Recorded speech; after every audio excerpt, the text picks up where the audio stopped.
Hey folks, welcome to Mobius Partners Groover's Talk Tech podcast. My name is Scott King, your podcast host and CTO here at Mobius. We're back today with another awesome episode sharing proven winning strategies we can all benefit from. Today's topic, real insights into one business's transformation journey, the secrets to success. We have a special guest joining us today, Kishore Koduri, Director, Enterprise Architecture, Resilience, Enterprise Integration Services, and Agile Office at Ameren. Kishore shares a similar goal of sharing his experiences, and with so many of us challenged today with performing the way we do things, I'm excited to have Kishore join us today. Welcome, Kishore. Thank you, Scott. It is fantastic to be here. As you introduced me, I'm leading enterprise architecture and resiliency practice at Ameren. It is one of the utilities. It's one of the Fortune 500 companies, and Ameren serves gas and electricity for Missouri and Illinois, and it is one of the critical infrastructure. About 2 years back, I joined Ameren to revamp enterprise architecture practice and start resiliency practice. As I had an opportunity to formalize Agile Office, and recently my leadership asked me to start looking into enterprise integration services. I'm really excited to share some of my journey at Ameren, and I worked about 17 years with Monsanto Bayer. Would love to share some of my thoughts and experience from there as well. No, that's great. I know that's a long title, so I know it keeps you busy and lots to take care of there. So appreciate that, kind of giving us a background there. Yeah, let me talk a little bit about today's episode. We've broken it down into 3 segments, folks. Episode 1, building a solution from concept to scale, implementing a new business model. Episode 2. Let me reset this too. Let me reset this. I'm going to start that piece over. Okay, yeah, thanks. Thanks for the background there. I want to start kind of getting into the segments for today. We've broken it down into 3 segments. Topic 1, building a solution from concept to scale, implementing a new business model. The second topic is transforming an existing legacy monolith solution or application. And the third topic is building an architecture and resiliency practice at a Fortune 500 company. And this is, experiences that Kishore has, been through, and we're excited about, kind of sharing the details around those 3 topics today. So Kishore, let's dive into that first topic, and, first topic being building a solution from concept to scale, implementing a new business model. One of the questions I wanted to pose for you was, can you share some of the critical success factors in building the core team to support the project? Sure, Scott. So that is one of my most favorite recent initiatives, where I had an opportunity to start a new business model. It is not that everybody has an opportunity to do something like that every day. So it is like it's something thinking outside the box, coming up with a new business model, and how do we do that right from seed to scale, or from cradle to grave kind of a concept. Like you were briefly mentioning, core team, yes, that is super important to start anything like this. So there are many ways, like Marines, right?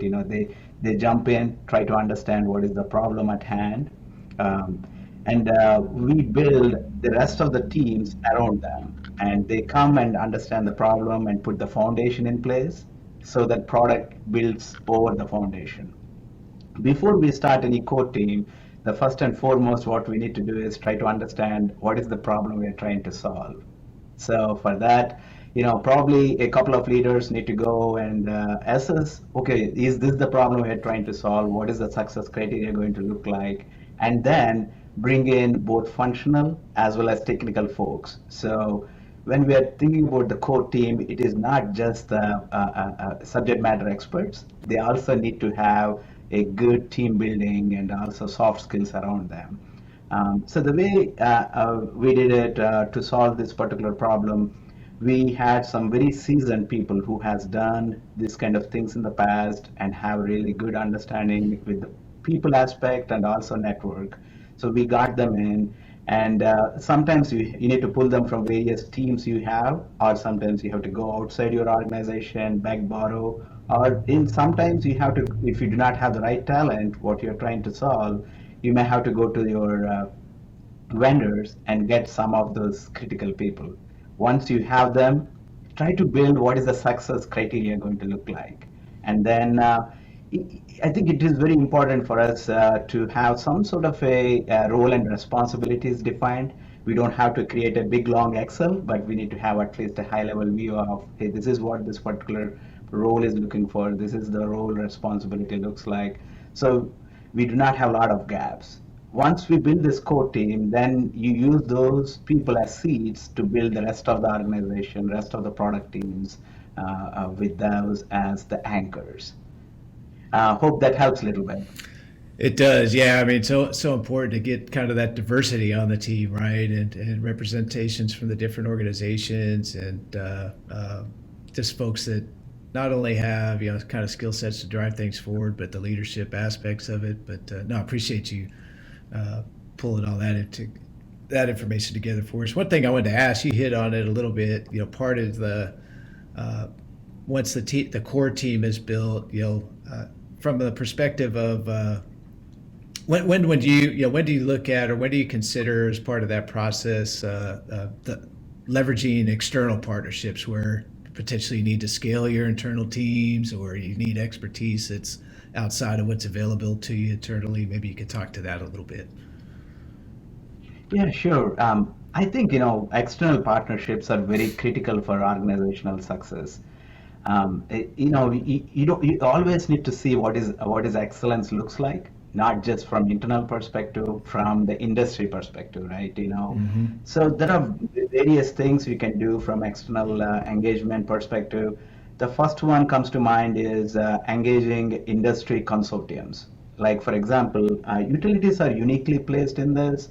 Yeah, as we know, utilities are a regulated monopolies. So they have a particular geo location they were given. They either serve gas or electricity or both.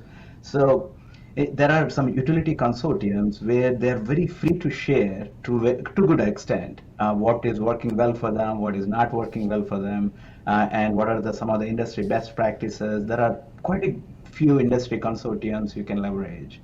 Depends on the industry you're in. I'm sure there are various consortiums.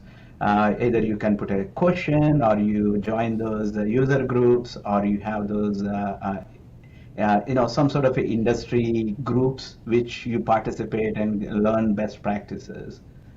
The next external engagement comes to mind is consulting firms, right? Either you can go to Gartners of the world or EY, those kind of large vendors or large consulting firms.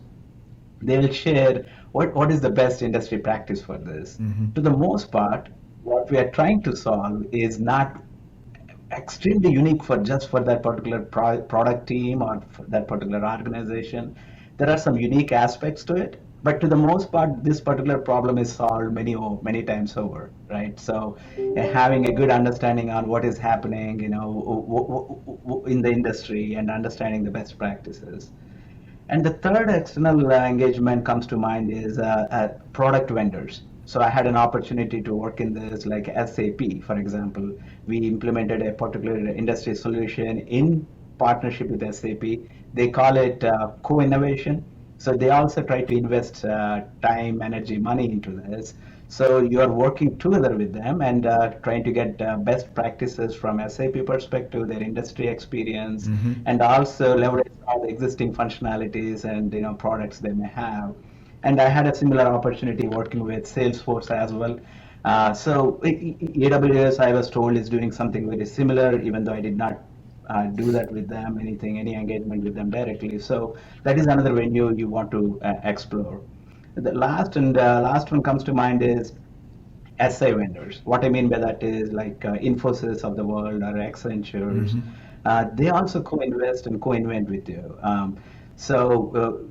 When it comes to staff augmentation, you may want to be a little bit careful. If you are trying to put a lot of your eggs into that, then you may not have enough talent inside the organization for sustainability. If you're careful about it, that is another venue you can definitely look into the external engagement. Like I said, it is very important.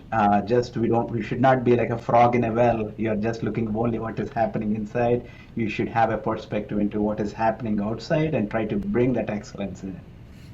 No, that's great insights. Yeah, I know. Just any project at some point, it's important to have that partner ecosystem to leverage, and it may not be the same thing for every project, but and it won't be. But just knowing when to reach out and leverage those external resources is something that can be contribute to the success as well. And you've talked about building a core team, leveraging partners. You know, these teams start to get pretty large, and what do you do? What are some of the things that have worked for you as far as just keeping the various different team members motivated throughout the project? Yeah, that is a very important topic as well, Yeah. right? So, eh, I think my previous boss introduced me to Autonomy Mastery Purpose framework. It is by Daniel Pink. Probably some of you heard of it already. That particular model worked really well for me. Like, if you take each piece at a time, let's take a purpose, right? We need to tie what people are doing in trenches to organizational strategy, organizational goals. So then what they're doing in probably on day-to-day tasks, how they're aligned, how they are aligned and making a purpose. This is where we call it line of sight. So what you're doing in trenches has a line of sight to the organizational goals, organizational deliverables. That gives why I'm doing it, why it is important for the organization. That gives a lot of motivation to the teams. And the next one, if we take into those three pieces, right, we talked a little bit about purpose. Now the next one is mastery. This is also a very important thing. So continue to encourage our folks how to improve operational excellence, right? That is the mastery, that what they do, keep on doing it, and try to understand the patterns and what we can do from automation perspective and how we can move the needle from innovation, right? That helps us think outside the box. Continue to encourage folks on the mastery. If a person is doing really well and then suddenly shift them and do something totally unrelated, then you lose that rhythm, you lose that mastery, you lose that a lot of good things comes with it. Last but not least is autonomy. I think this is if you can't do anything else, this is the most Yeah. important, right? So the way I define autonomy is not Wild West. So autonomy needs to have alignment with everything else happening in the teams and in the organization and the ecosystem, and also guardrails. You need to define, hey, these are the guardrails. Within this, you have autonomy to do. Don't tell the teams what to do. You tell them why it needs to be done and how it needs to be achieved. Those kind of things we need to give some autonomy to them, so they feel the ownership and they feel their voice is heard. They have engagement to do this. They have the ownership to do this. That motivates people to put their best self forward. I truly believe this is a really good framework. Everybody can experiment if not already. Yeah, no, that's so important. I mean, just the motivation, keeping people in the game, and moving things along from that perspective. Appreciate that. I mean, we've talked about three main things there: just building a core team, leveraging partnerships, and then the critical piece across all of that, really, just keeping the team motivated and moving forward with the success of the project. All related to all hot topics that are related to you know taking taking a solution from just concept and moving it, scaling it out and having some success with that in a kind of a new business model there. But let's move on to the next topic here: transforming an existing legacy monolith solution application. I'll kick it off with a question for you here. what are some of the most important things to consider when getting started with a project like this? Yeah, this is also very close to my heart.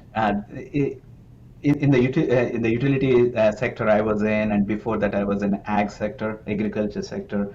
These are not young and recent industries. They are here for decades, if not Yeah. centuries.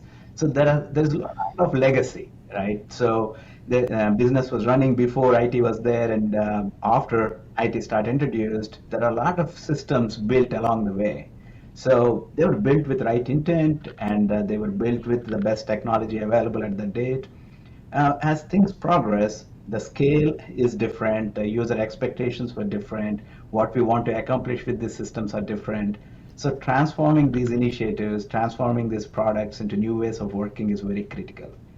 So coming back to your question about what is the most important things to consider when you're embarking this journey, when you're doing this transformation, uh, it is not very different than what we discussed so far when it comes to new business Mm-hmm. models. First and foremost, we need to think through what is that we're trying to solve here. Is it a technology only problem, or is it a functional as well as technology problem? We need to take a good look at it. If it is just the technology, we are just taking as it is and moving into new ways of new tools, then there is a one way of doing it. But I strongly question the value of Yeah. it, right? So when you are redoing and transforming, you not only just look it from the technology perspective, also from the process perspective, and also from the functional perspective. So it, take a look at it, how you can simplify this and how we can make things better for the customers and also internal users. Um, and first and foremost, we need to think through what kind of commitment we have from the organization to do this. So the reason why we need to take a hard look at it is we need those subject matter experts who are working on this particular product for, if not years, for decades. We need their understanding. We need to know what is working really well for them, what are some of the pain points, and start the journey there, right? You know, you try to probably do a couple of workshops and try to list out all the pain points, and you need to put some sort of a target state. Hey, this is my current state, and this is the target state I want to achieve. And then you need to, like we were talking briefly about the core team, engage the core team to start putting some roadmap. And one of the most critical things we need to think about it is how do you take that roadmap and do it agile, like putting in doing it in a piece by piece. So we are not trying to have a 6 months or 1 year delivery of it, right? You need to have a to continuous delivery happening almost on very frequent cadence. So the business and end users are seeing the value and excited about it, and also gets the right feedback for us. So we continue to adjust and check and adjust. I can go on for a little bit. For sake of time, I'll pause. Yeah, no, you said a few things, just was going to hit on there just around an opportunity for the business to take a look at the function, right? And obviously there's a technology opportunity to change the technology or update the technology, maybe drive some costs out and that, but then, also probably from a process perspective, taking a look at that. But ultimately, is there an opportunity to change how we go about doing our business and what we offer to our customers or users, right? So I think those things are just super important. And the other thing I just wanted to highlight there that you mentioned was just the speed, right? And having some quick wins along the way instead of an 18-month or 12-month or even 6-month or even 1 month deliverables. Just having some weekly type of wins that we continue to build on, and ultimately in that 6-month time frame or 12 months or 18 months, we've really changed the game for the business. But no, appreciate that. Next thing, really just wanted to talk with you about something that we hit on in the first topic as well is, what's one of the most critical success factors in building a team? What are those key attributes? What are those key attributes? Yeah, we briefly talked about autonomy, mastery, Hmm. purpose. I think those are one of the critical success factors we need to start looking into when we're building the teams and how we want to create the culture, Yep. right? I think there is a saying that culture eats strategy for breakfast or something, right? So how do we make sure we have the right culture? I think, like you hit on, the sense of urgency, bias to the Hmm. action, right?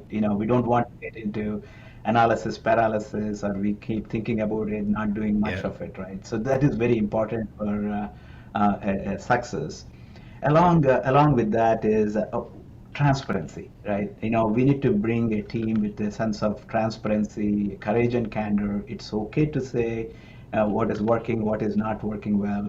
And we also need to make sure, like we talked briefly about it, is fail fast. We need to experiment sometimes and understand what's working. It's okay to fail.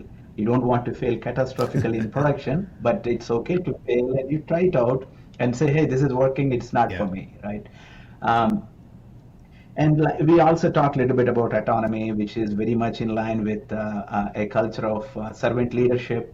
That is, you're not going to go into details and tell the team what to do, what not to do, Yeah. and then it loses ownership. So you need to stay back and remove the blockers from the team and create a sense of servant leadership. And last but not least, we talked quite a bit about the culture. So when we are bringing the right talent in, we need to make sure there is a right culture fit. There are certain smart people, really great people.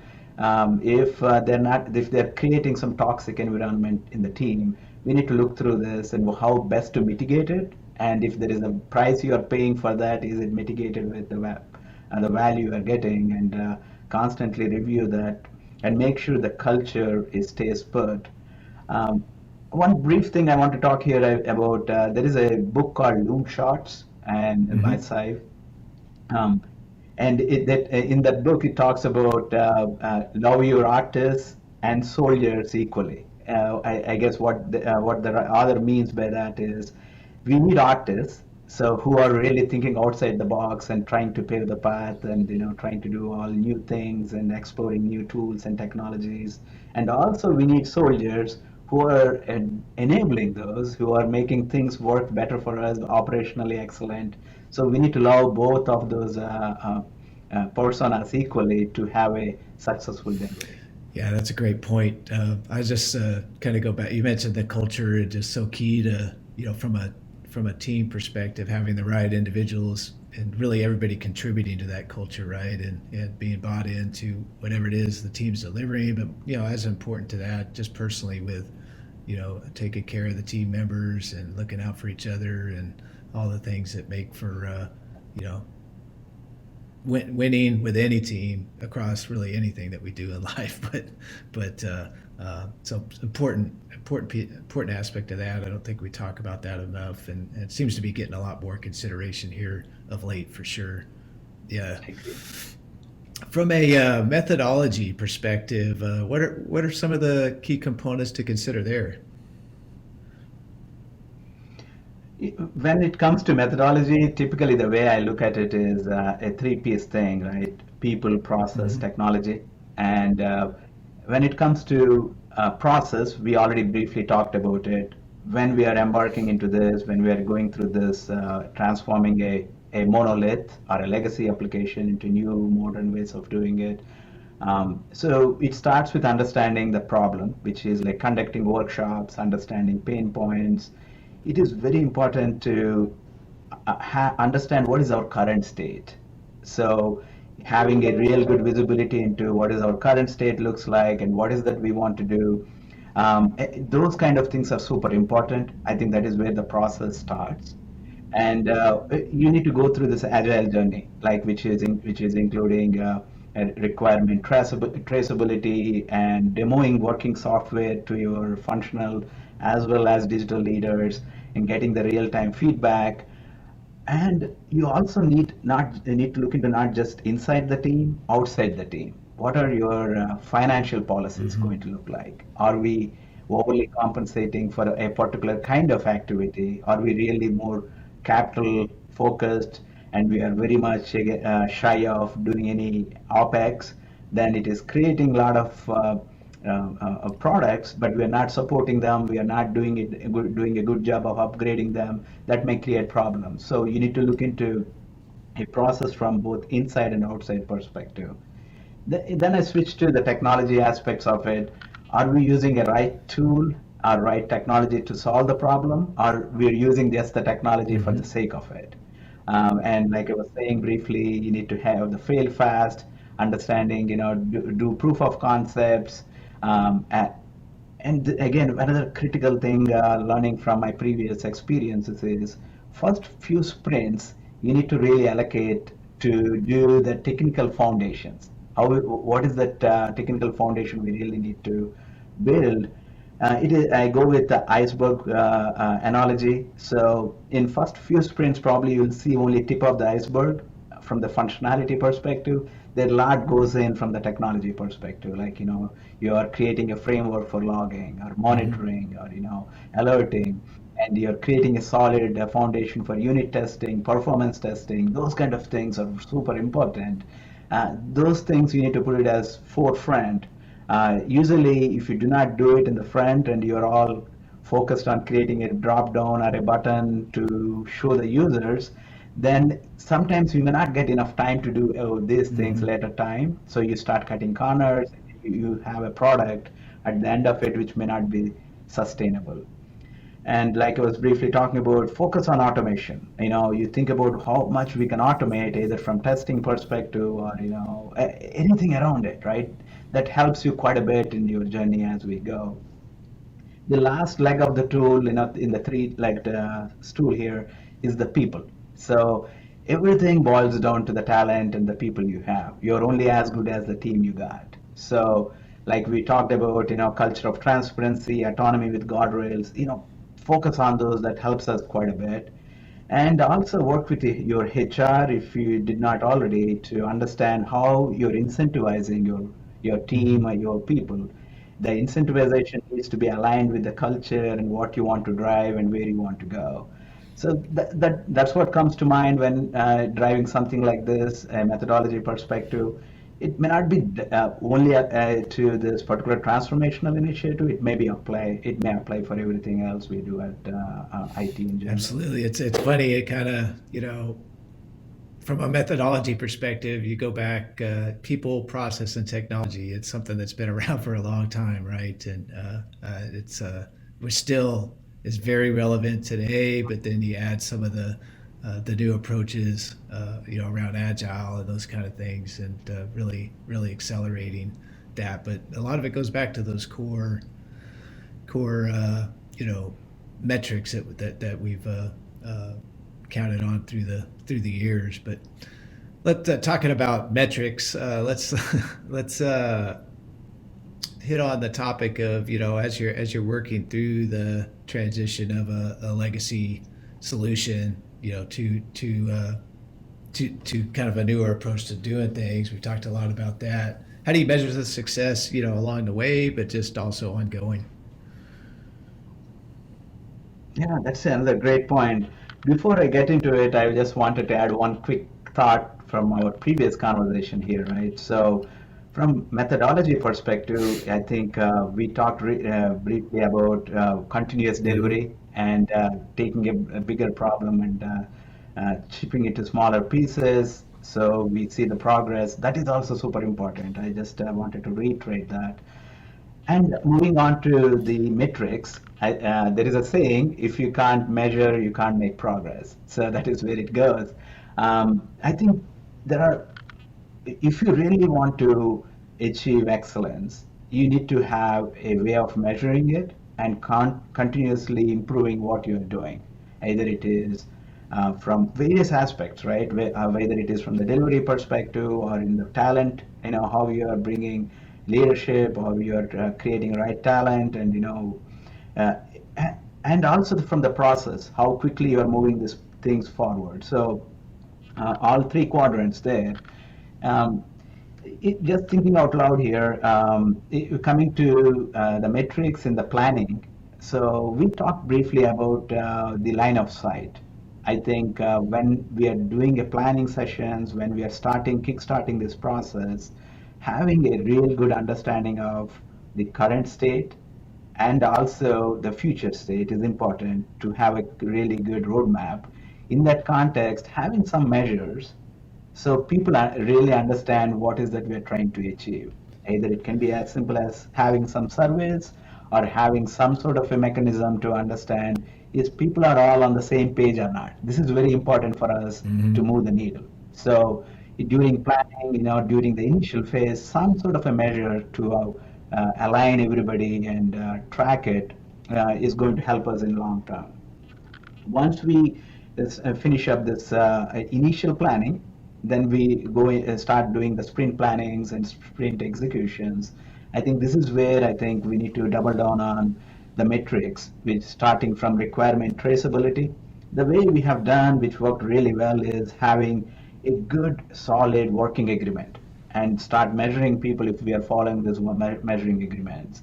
And then definition of ready, making sure the definition of ready is in we are thinking through, and we are every sprint we have some sort of a measure whether we are achieving those or not, and having a clear list is super important. And then having some sort of a definition of done, and then acceptance criteria, those kind of things we should measure a sprint by sprint, understanding the trends, and constantly thinking and adjusting, check and adjust those agreements so we can make it better.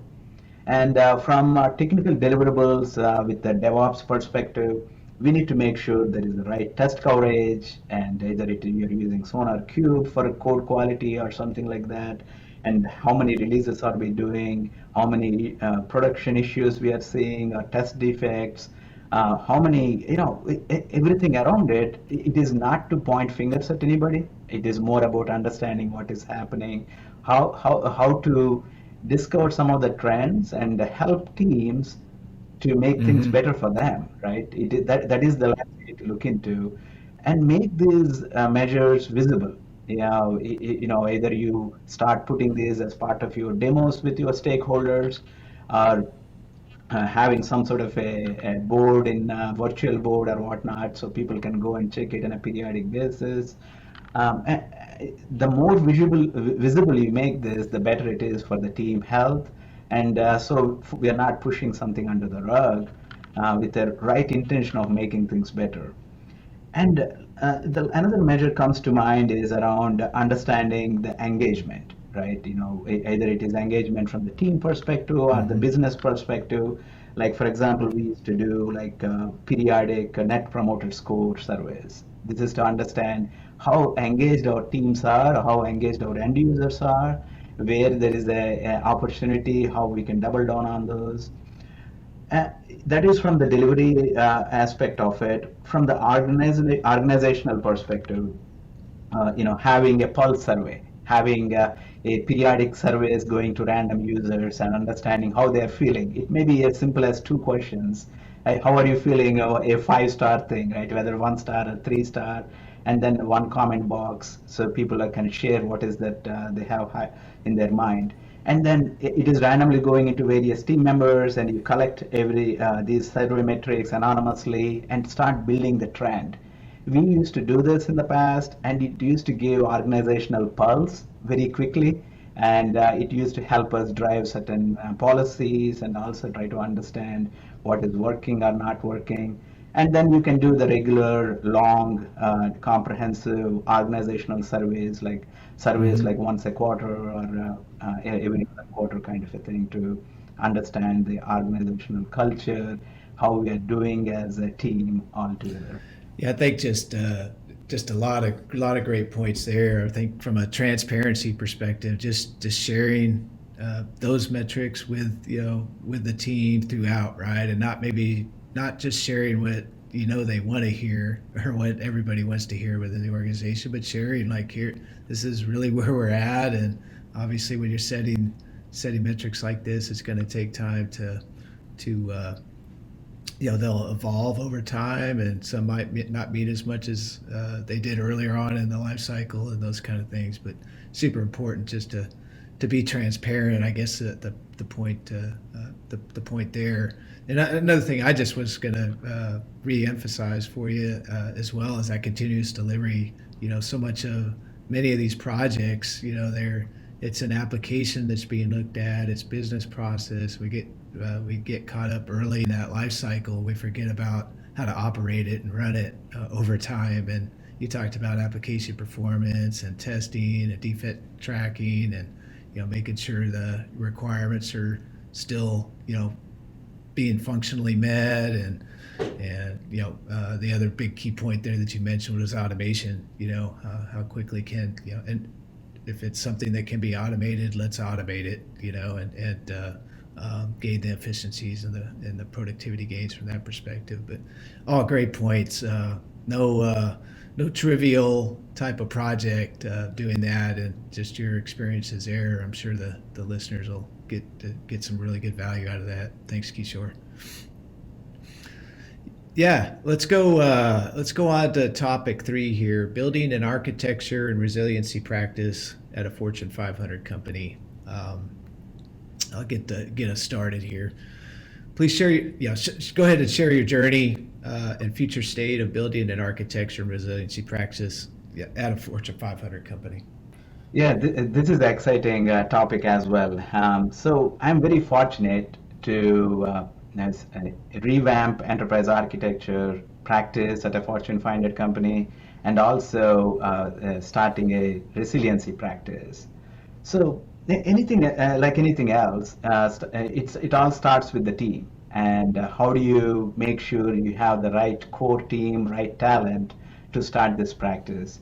So that is where I started. Try to hire some strong core people, and then understanding our current state. What is working really well from an architecture perspective? What are some of the opportunities where probably we can help the broader organization in moving the needle?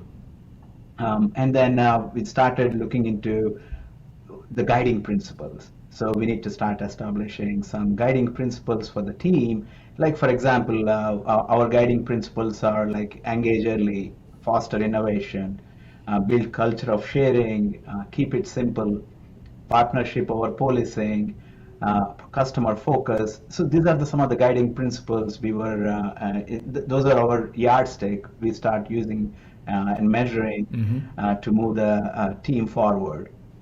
Then we start formulating a model of roadmap. You can call it roadmap. The model we call it is now, next, later. What is that we want to focus now, and what is that we want to focus next? And then the big long of laundry list of items we want to focus later. So that is where we started putting our head around, had a few workshops, and then started formulating it.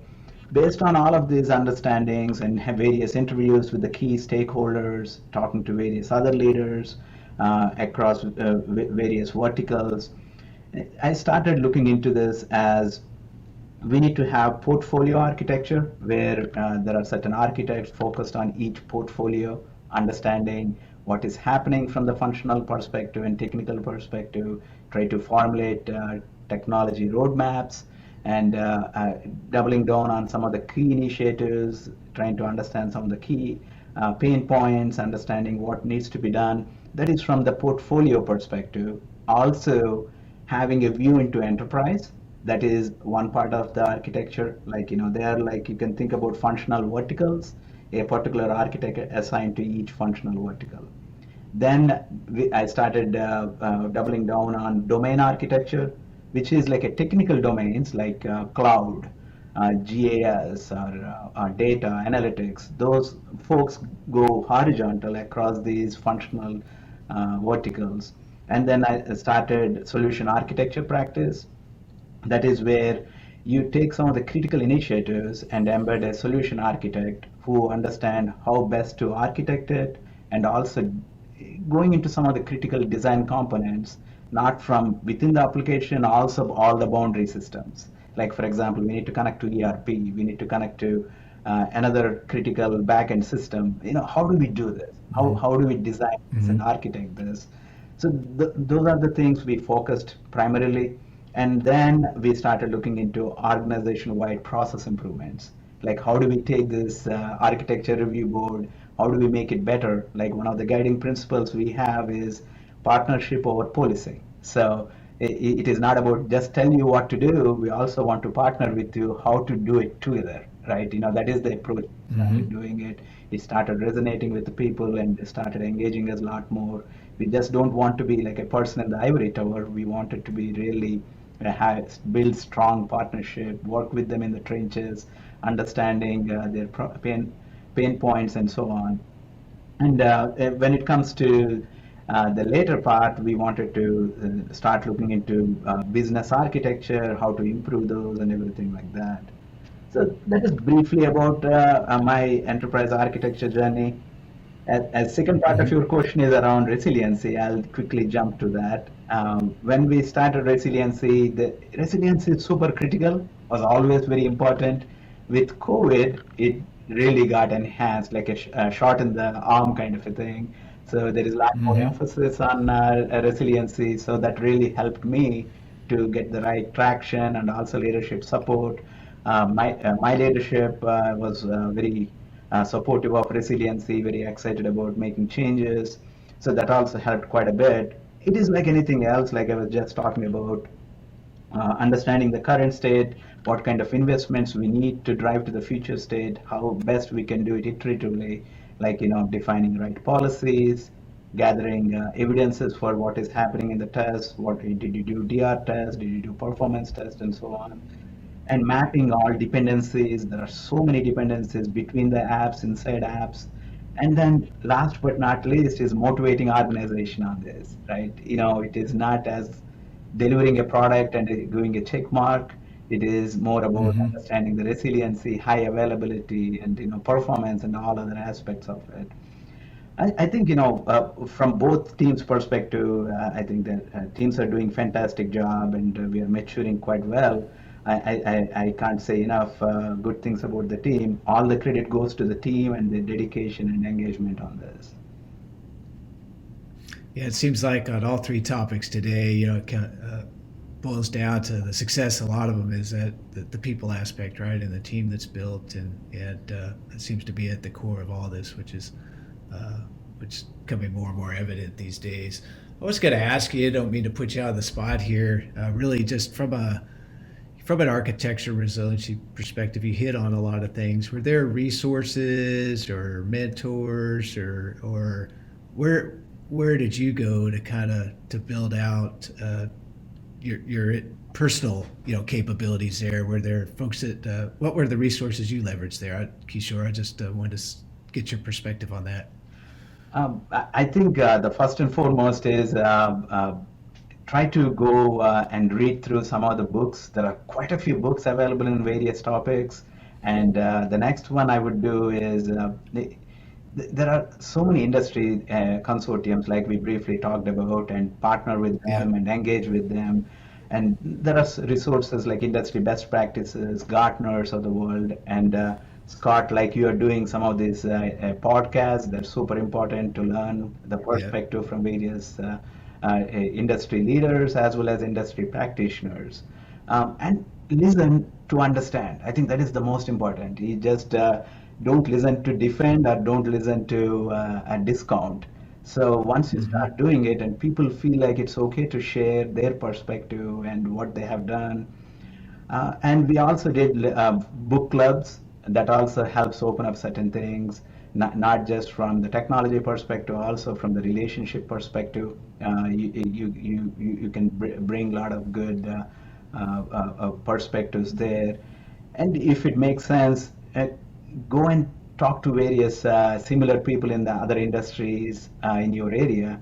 And it is a little bit difficult nowadays to meet in person, but it is a lot easier to probably meet virtually, and start mentoring people who are trying to get up to speed and they want to know what is happening. Allocate maybe I don't know, maybe 5% of your time for mentoring other folks and bring the talent outside your organization and bring the culture of mentoring and success across the organizations. Yeah, I think one of the things that just popped to my mind as you were talking, they were just retaining that willingness to learn, right, and Yeah. just being open to change. It's happening, and it never stops. So, and what we do is definitely requires that. And so, having being hungry like that, and I know just given your background, and you have that hunger, and it's witnessed, here in the dialogue and the information that you're sharing with us today. Really appreciate it. Yeah, no, with that, Kishore, I know we've covered the three topics here and a lot of great insights. I was going to go ahead and close out today's session and really in summary, you know, uh, folks, enabling business outcomes is a goal for all IT organizations. It's obviously much easier said than done. We hope the topics shared today provide some takeaways on how you can have a positive impact on your organization. Kishore, thanks for spending your time with us today and sharing your valuable experiences. Thank you, Scott. Really excited to be here. I really appreciate it. Awesome. Yeah. And to our listeners, thanks for your continued support. And please reach out to Mobius Partners. We'd love to engage with you to help you successfully navigate your business transformation efforts. Until next time, everybody stay safe out there. All the best.